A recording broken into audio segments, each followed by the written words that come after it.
Good evening, everyone, and welcome to the Brian Crombie Radio Hour on Saga 960. I've been following someone on LinkedIn for the last little while who is really quite an impressive executive in Estonia. And she recently completed a trip to Canada. She's head of government relations and communications at the Estonia Governmental Innovation Lab, something called Accelerate Estonia. She's a public speaker and a moderator, and she's a specialist in digitalization. Anett Numa, welcome to the show. Happy to be here. Thanks for having me. So let's get everyone focused. Tell us, for all our listeners in Canada, if you could, where is Estonia, and how close are you to what's going on in Ukraine? So we are based in the Nordic side of in Europe. Our neighbors are like Sweden and Finland, and then we have Latvia and Lithuania down here. And then sadly, yes, we also have a border with Russia, but there's a lot of other countries who also have border in Russia. So I wouldn't say that. I mean, of course, when it comes to the war in Ukraine, what happens there right now, it's awful and everything. But it's a very safe place to be here in Estonia at the moment because we've been part of NATO already for a very long time, over 20 years. So yeah, I would say that we don't think about that it's much more scary here because the war started. It just kind of was a wake-up call, I would say, mostly for the West. We have always felt like, I mean, being just based like so close to Russia, it's been always kind of that you're alerted, but it's very, very safe to live here right now. That's fascinating. So you border, and you've got, from what I understand, quite a long border with Russia, and you've been part of NATO for 20 years, and yet you say there's no fear. So lots of people have said if Ukraine falls, the Baltics are next, but you're not worried about that because Ukraine is not going to fall. That's how it is. We're not gonna stop, and the West is not going to stop before Ukraine has won the war. That's what I can say.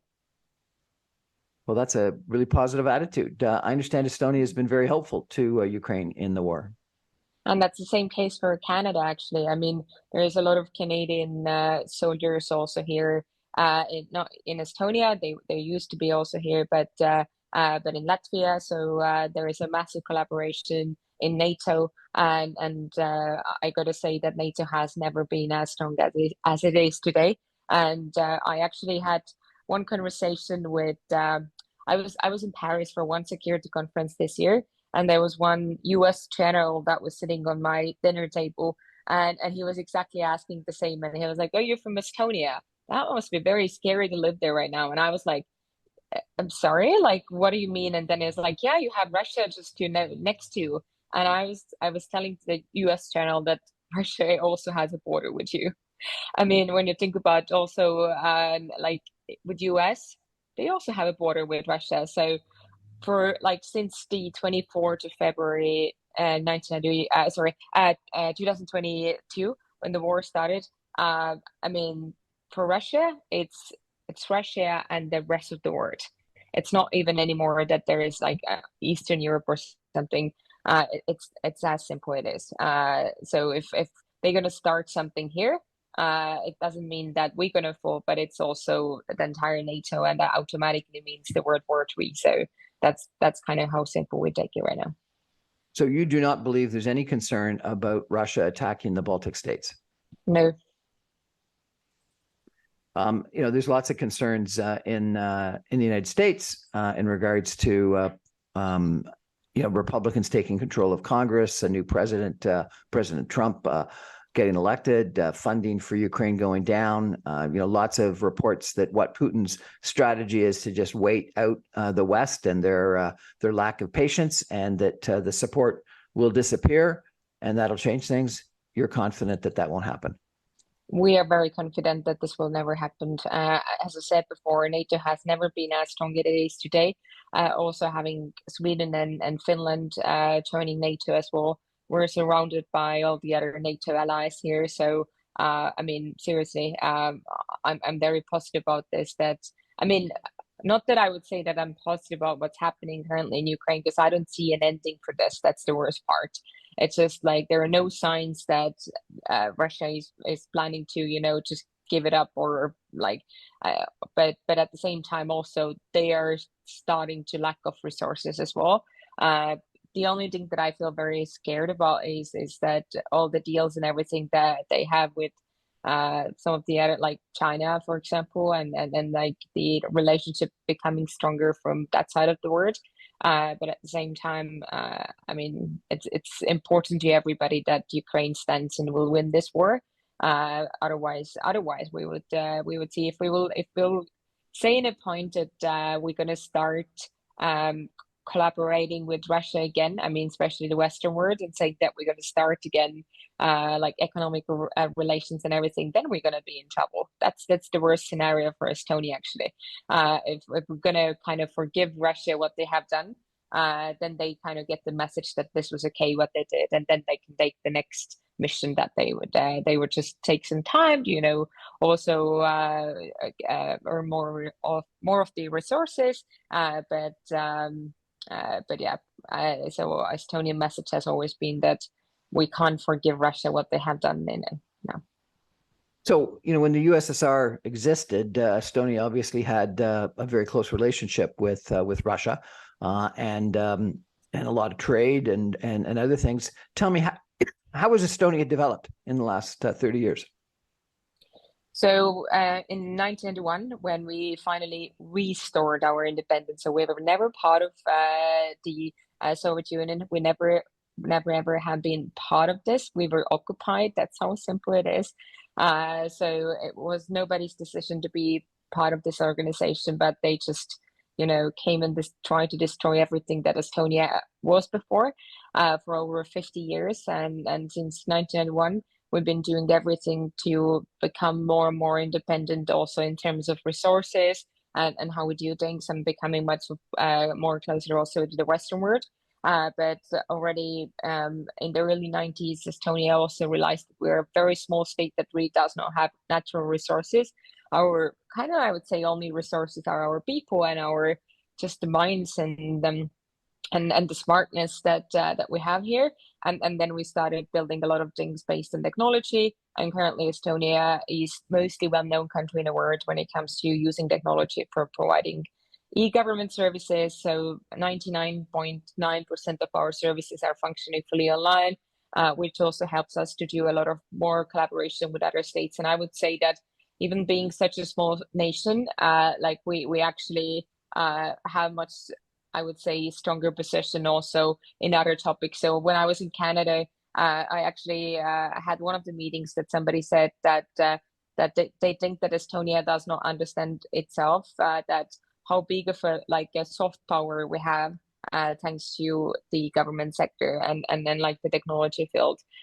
So we've done a lot of work to also deserve a place on a world politics and then like international politics that we're taken serious. And the work continues in as many ways as possible. So that's why, of course, also when it comes back to the Ukrainian side, we've been one of the biggest supporters of Ukraine when it comes to per like capita. Because of course, also being just 1.3 million people, that your resources are also limited. But we're going to make sure that Ukraine will be supported until the very end, until they win the war. Because we have been in the same situation, and like starting to build up everything from the scratch is not as easy process to do. So that's why we're going to make sure that also it's easy for them, because we have this experience already, but we needed to do this 32 years ago now. But where Estonia is today, I think I'm super proud. I was telling about the e-governance sector, but especially that we are the forerunners of innovation, also in the startup sector, having the largest amount of unicorns per capita in Europe, and really running innovation and inventing a lot of different very large IT companies as well. Like, I mean, Skype was invented in Estonia. We have 9 other unicorns that are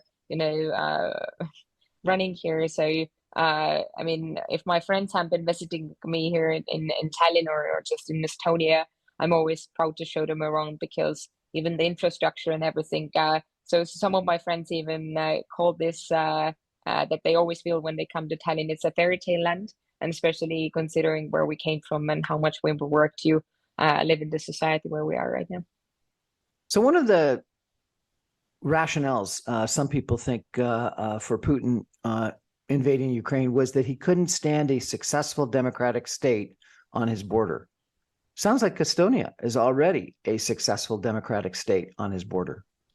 Yeah, but that's not our problem. It's his problem, and we we should not just even focus on what he is thinking about. That the other states next to him are too democratic and too successful. This is what we want to be, and we are also dreaming about the point in life that we would have Russia as a democratic also country sitting next to us, that we could have more cultural relations, more economic relations. But that's not the reality of the Russia that we see today. I mean, we have still a lot of Russians like living here in Estonia, and people with we call them as a gray passports that stayed after the collapse of Soviet Union. We've been doing a lot of work to integrate them to our society. And seriously, when there has been discussions like, if you are holding this kind of gray passport, that you're not citizen of Russia but not also citizen of Estonia, that people that I mean that they can always leave if they want to, but I mean the statistics show that they don't want to because the life here is so good. So of course also they are much more of an Estonians than Russians, I would say. But seriously, this is not none of our problem. We're gonna keep developing our society and make sure that we are sharing the Western values, or the values that we already had since before the World War One. Even I had a very great conversation with my great grandmother when she was still alive about this time, and how kind of how many traditions and the culture like perspectives we also had and shared with the Western world before, and then Russia coming here and trying to destroy everything that we have built. We're not going to let this happen again. When did Russia occupy? Was it after World War II or was it before? It has been in kind of two different ways, but mostly after the Second World War. So as I said, that we were occupied for over 50 years.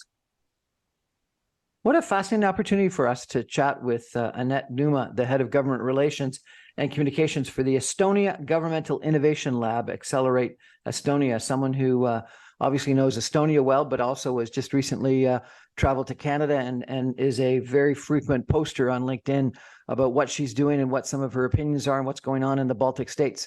We're going to take a break for some messages and be back in 2 minutes with Anett Numa and talk a little bit more about her job, about the digitization of Estonia, the implications she sees for the rest of the world in that regard, and then maybe come back and touch a little bit more about the geography of Estonia and its close proximity to Russia and Ukraine. Stay with us, everybody.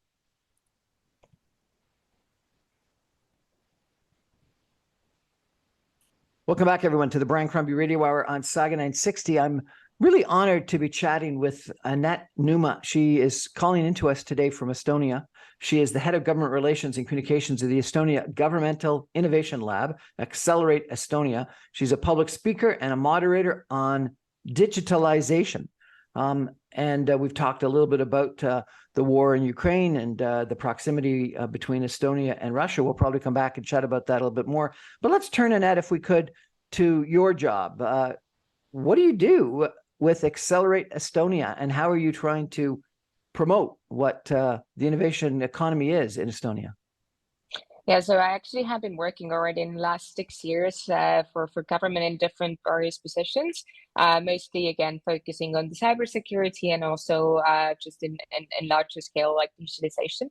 I was one of the spokesperson for Estonian government when it comes to promoting what we have done in the e-government sector. Then I work at the Ministry of Defense for cyber defense topics, and now I landed in Estonian Government Innovation Lab, Accelerate Estonia, where we're actually making sure that the latest innovation that is developed all around the world will be also landing to Estonia, so that we're actually looking for companies that have come out with a completely brand new either technology or just an idea how to change something, but they are facing some kind of legal barriers, or I would say legal obstacles from the system. So when it comes to the new emerging technologies, there's a lot of cases when you're trying to launch something in a market, but then there is legislation system who totally like blocks their system. And we have seen these cases happening with like, I don't know, when Uber came to market or like different kind of sharing economy system, the AI solutions are still currently kind of blocked or unregulated by the legislation system, so that we are exactly looking for companies, and that's why I was also in Canada to look for companies that would want to do something that is very innovative but is totally blocked by legal side, so that we could do the pilots and provide Estonia as a test bed, so that we can test our solution, run the pilot for 6 months, and then change the legislation here, and then hopefully also influence the other systems also abroad, so that they could, also provide their solution, export their solution to other countries as well. So we're basically looking for a totally crazy innovation that is helping to solve some of the problems in the society, but is blocked by the legal obstacles. So you actually posted about what if we make illegal things legal together, and that you wanted to bring down barriers and getting rid of outdated regulations governing something that didn't even exist at the time of their inception. So what is this? You're just trying to be the least regulated marketplace economy around? I wouldn't say the least regulated. Sometimes also regulations are needed when it comes to, for example, I saw that also in Canada. I had some visits to Invest Ottawa, and we actually shared the same kind of approach also. When it comes to, for example, the drone market, you can take pictures with your drones and fly them around, like, wherever you want to, for just like, like I said, just taking photos or filming something. But when it comes to, for example, providing international security or services, delivering things with drones, there is not many places in the world where there are regulations for this. So sometimes also regulations are needed. So we're just making sure that we have the legislation that supports innovation, whether it's about updating the old regulations or whether it's actually creating a brand new laws that would help us to, launch some of the solutions in the market. But I really do love that way of saying that we have our kind of, headline that we call that way, is that let's make illegal things legal, because it's just kind of when you say that from a government entity, there is a lot of questions that people usually have, and they're like, okay, what do you talk about? Like, it's just like usually there is specific things that I'm not going to mention here that come to people's minds when you try to make something that is illegal legal, but it's actually about like really serving the good things. So making sure that our citizens and our society can gain something from these new technologies, and so that's why we just either it's about making some processes easier, or it's about like actually creating a new law that helps to launch some of the solutions. I think it's a great idea. There's so many, cities and states, provinces that have restricted and resisted technological change, whether it be Uber or Airbnb, and you see that, frankly, it hasn't worked, that consumer demand has sort of said, we don't care about your regulations. We want the freedom to make use of all these different new digital services. But at the same time, I've interviewed people about drones, which you mentioned, and they said, can you imagine a world where there's things flying around all over the time, delivering packages and doing stuff, and you got to have some sort of management of the sky. And then another person who used the example of robots delivering things on sidewalks and roads. And can they use roads? Can they use sidewalks? Can they go faster than people? Will people be able to walk down sidewalks if you've got these robots? So I think what you're talking about is going to be a good attitude and strategy, but also challenging, because you do need some sort of regulations.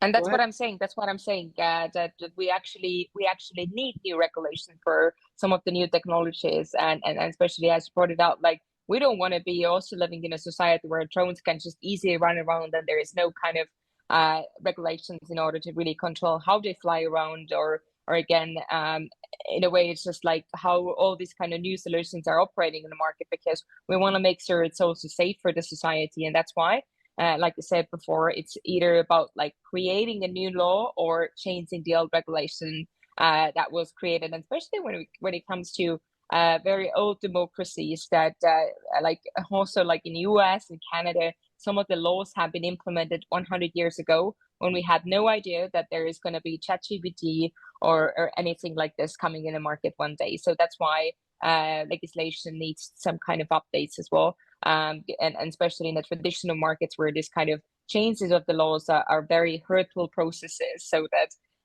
it might take a lot of time and people can be, you know, working against stuff of change of the laws and everything.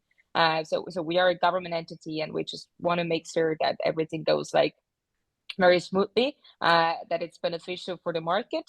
It's also safe for people to use these systems, and like everything would be function in a very smooth way. Accelerate Estonia was created to help entrepreneurs cut through red tape and foster innovative new business ideas from Estonia. We are now once again on the lookout for wicked problems needing to be fixed. Our goal is to foster groundbreaking collaborations between the Estonian public sector and truly ambitious international founders wanting to solve wicked problems globally by creating a new market. You could be one of them, huh? What a great inspiration. Yeah. But then it was interesting. The very first response that you got was from someone who said, and someone who was a PhD in strategic management said, congratulations, but the vast majority of countries want to make legal things illegal. They're doing the opposite. They're adding red tape. They're adding regulation. Yeah, that's sadly the reality of what's happening in a lot of places around the world, and that's why Estonia wants to be the forerunner, and like that we could attract a lot of companies to come here and run their business here, and we already have seen the cases that Estonia has started something here, that we changed regulations easier, or again just kind of shifted them a little, and then we saw a lot of positive impacts there, and then the European Commission has actually taken over or also started working with some of the companies that we work with, and then especially this is what we try to do is like when we change these regulations and we see the positive effect as well, we share this knowledge also with other governments, and this is also part of my job, so that we can talk about the cases, and if we run also these pilots, it's not just about like that there is some public servant sitting in the office and making things easier for companies but not even thinking about the threat aspect there. So what we do is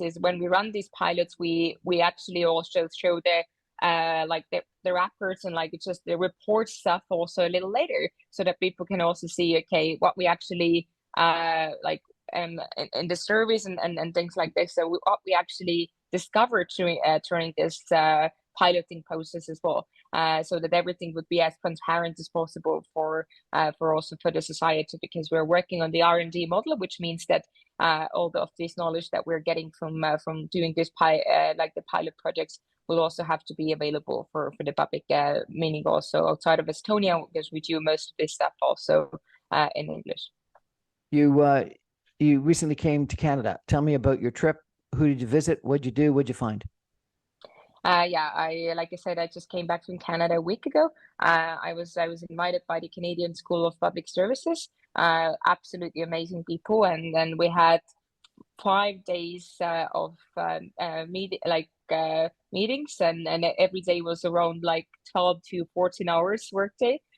So we were taking most out of this. So we were meeting a lot of different incubators, startups. We were meeting with Mars Incubator, DMC, different other ones as well. Some very big players when it comes to also like Invest Ottawa, who are helping companies. But besides this, we also met around 17 different deputy ministers turning to process, a lot of different other government also institutions that are responsible for the change in digitalization and transformation process in Canada. And I really do hope, and I have this very positive feeling inside of me, that this is going to bring some of the changes also for Canada, because when it comes to the private sector, like technology solutions and IT companies are really blooming.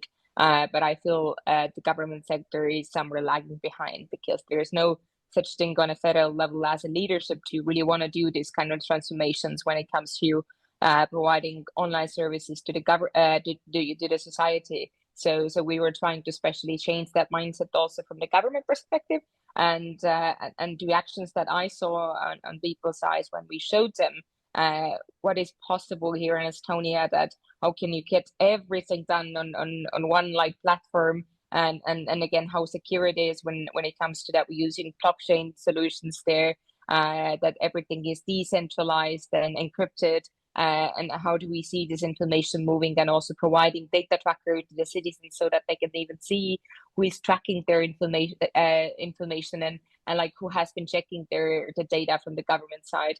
Then this really kind of, I felt that there was some kind of lights in people's minds, and I really do hope that we can work with Canada now to also make changes happening there. You made a special shout out to Janice Stein at the University of Toronto. Tell me about what was so impactful about that meeting. She was absolutely an incredible person. When it comes to Janice, like she's been one very influential person when it comes to talking about international politics, and especially right now also. I mean, she's in her 80s and such a brilliant mind when it comes to analyzing even what's happening today in Ukraine and the relations there. And I especially loved the most that she's a person who has such a bright mind that by the age of 80, somebody can be very critical towards things that are still happening, but also seeing things from a very positive perspective, what needs to be done and what needs to be changed, having a lot of ideas, and not just criticizing things, but also really providing some kind of suggestion what she would do. So it was one of the most inspiring meetings that I have had this year, I would say, and we were talking for over an hour one-on-one, and it was just a great reflection that it just like kind of reflected me why I love smart and intelligent people to have conversations with. And if you are like this, you can even stay like this until like the age of 80, how she is right now. And everybody has a lot to learn. So I've been always saying, I mean, the new generation brings a lot of new ideas and everything, but we still have to also listen to people that have lived on this planet for longer than we have, and including the brightest minds together. Then we can also come up with the very best solutions. So that again, she's very much also a tech savvy person who really does love also the kind of changes when it comes to doing transformations in a governmental sector. So it was a mind-blowing meeting that we had with her. Sounds like a great trip. We're going to take a break for some messages. We'll be back in 2 minutes with Anett Numa from the head of government relations and communications for the Estonian Government Innovation Lab called Accelerate Estonia. Stay with us, everyone. Back in 2 minutes.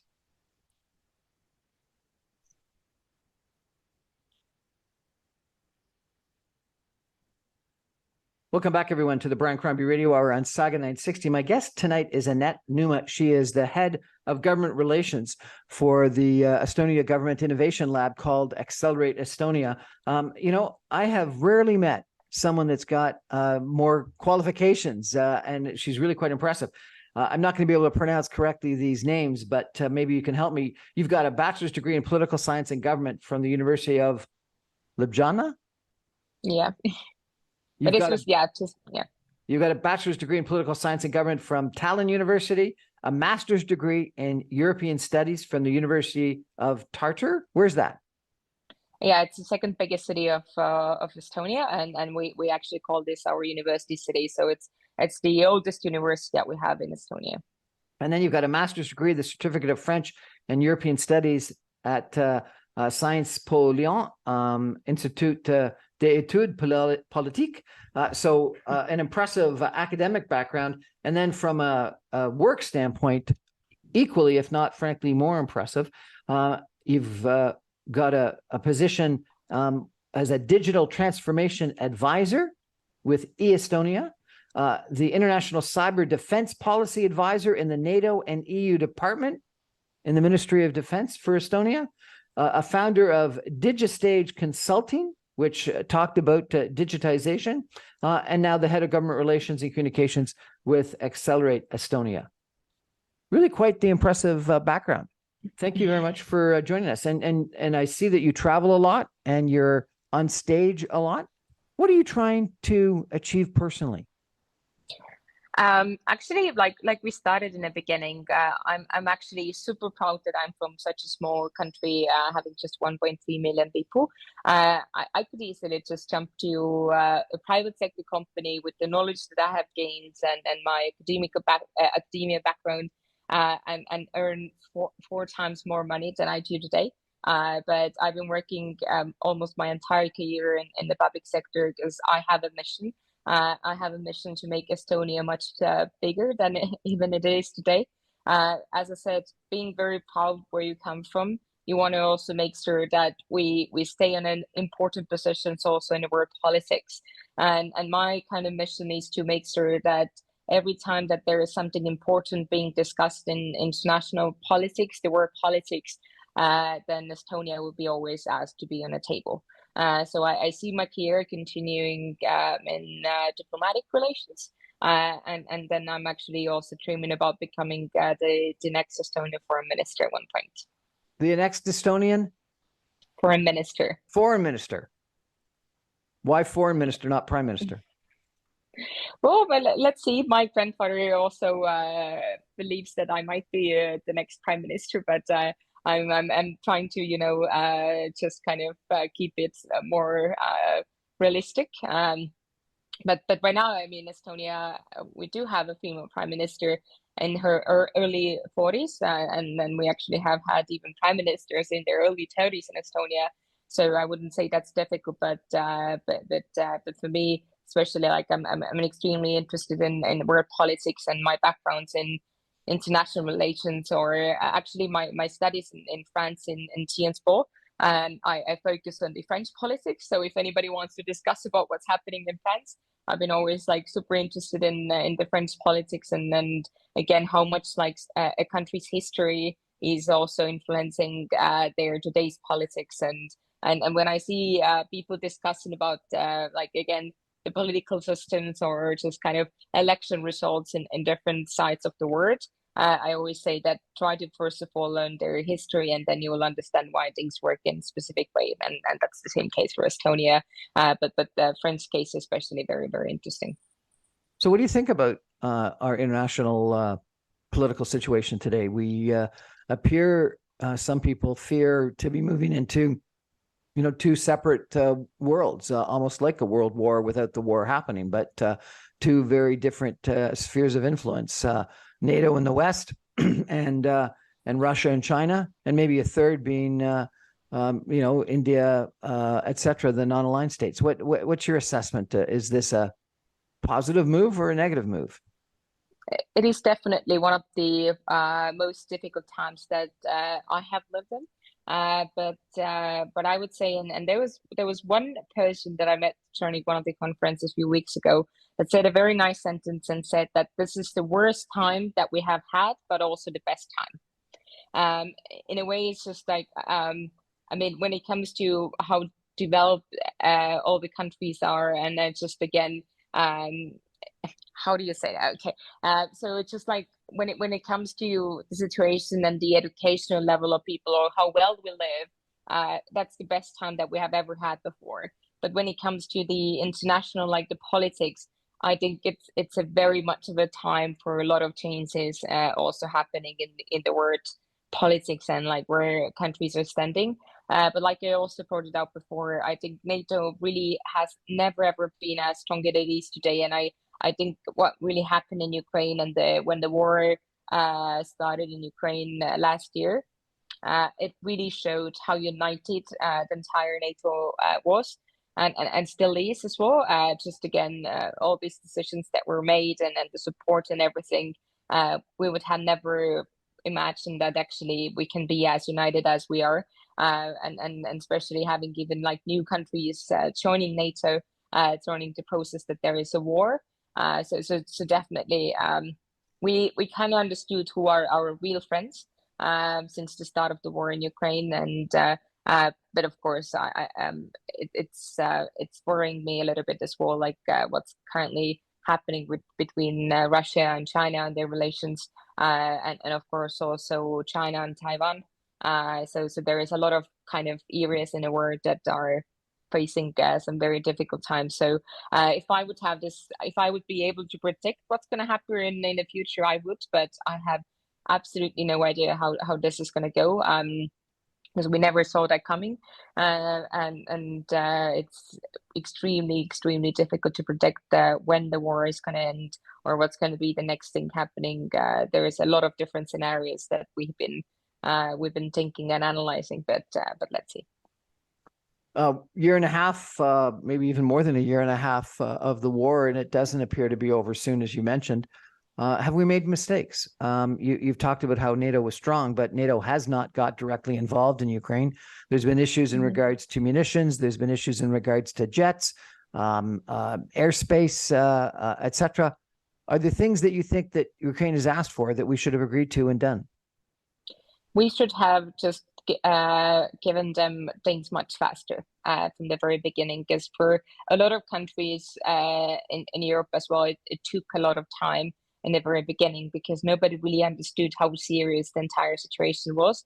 And everybody were really positive in the very beginning of the war that it's not going to last long. It's going to be something, something very simple. But I mean, it's been almost, 1.5 years of the war. So I would say the very first steps were very, very slow for a lot of countries. Estonia was already giving help to Ukraine before the war, so that our intelligence information already predicted that this is going to happen.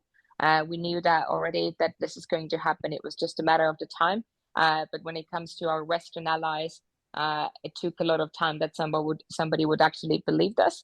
And it has been discussed a lot of times in media and international media that a lot of Western world leaders have said, we should have listened to you, all the countries in the Baltic states. We should have listened to you before, but we didn't. And I think this is the biggest kind of lesson or mistake.